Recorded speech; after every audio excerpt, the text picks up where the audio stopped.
mga ka-Forester friends and members ko dyan na nanonood. Kay Arman D. Forester, magandang araw po sa inyong lahat. Ngayong araw po is maglilinis tayo at mag-aayos ng ating aquarium. Yung aquarium natin is 2 buwan na siyang hindi naayos at hindi napalitan ng tubig. So, ngayong araw, ipapakita ko sa inyo kung paano tayo magpalit at mag-maintain ng ating aquarium, kung paano natin siya ginagawa. So, ipapakita ko niyan sa inyo ngayong araw. Shout out muna sa aking mga kaibigan, lalong-lalo na sa Team Bicol, ang founder po namin, Jumaiki Love TV, Mikey Ju Vlog, at yung kaibigan nating Lot Stormon Vlog, si Ate Lani Lorraine. Maraming salamat. Good morning po, magandang araw po sa inyo, saan sulok na tayo ng mundo. Alam ko po, most of our subscribers and ka-Forester members is mga kaibigan nating OFW saan mang parte ng panig ng mundo. Magandang araw po sa inyong lahat. Sana po sa papanood nyo po ng vlog na ito, ng content na ito ay nasa maganda po tayong kalagayan. Ngayon pong araw is November 3. Yun, kakatapos lamang ng undas. Nandito kami sa aming bahay. Kung nyo po nakikita dyan sa likod is ang ating mga halamang artificial na curtain natin dyan sa ating window. So, pero yung content natin ngayon is yung paglilinis at pag-maintain ng ating aquarium. Ito na po siya. Ayan na po siya, yung aquarium natin na empty na siya kasi kinuha na natin yung mga laman dyan. Hinugasan na natin yung mga yung ilalagay natin mamaya at saka andyan yung mga stones. So, sisimulan na natin guys yung pagbalik uli at pag-arrange uli ng ating aquarium.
Ayan, tapos na guys.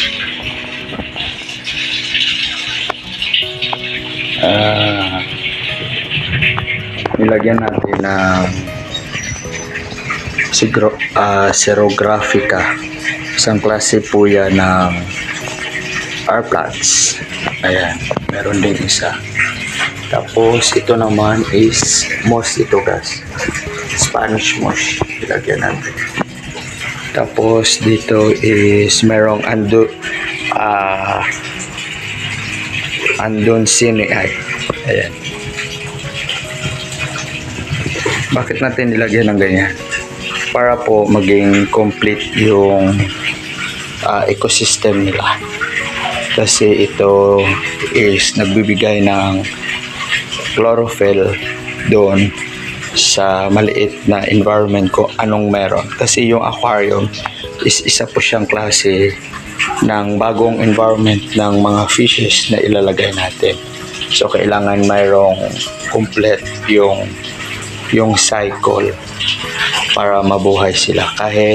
Kasi dito sa aquarium natin is wala tayong nilagay na artificial na oxygen or yung aerator na nilalagay. Wala dyan. Normal lahat tayo dyan guys. Wala dyang artificial na nilagay. All is natural po. Hindi po tayo naglagay ng aerator dyan or oxygen. So nilagay natin, ito yung magsiserve ng oxygen sa kanila. Ito yung ang plants na ito, yung dalawa. Tsaka dito sa taas meron. Kasi merong sinag naman ng araw. So magiging complete yung environment ng aquarium na ginawa natin. So last natin na gagawin na ilagay is yung fish natin at saka yung snail. Ayan. Bakit ba may snail guys? Ayun. Ayun. Yan na yung fish natin. Tsaka sa ilalim mayroong snail. Bakit nga ba may snail? Yung snail guys, siya yung parang janitor dyan. Siya yung naglilinis ng aquarium natin. Bakit? May snail tayong nilagay. Kasi yung aquarium natin, wala nga siyang artificial na aerator or oxygen. So nilagyan natin ng natural na tagalinis. Yun yung mga snails natin. Ayan yung mga snails. Yun. Tsaka yun. Yun yung natural na maglilinis ng ating aquarium. Yung mga fish natin is yun. Ando na. Nakatago.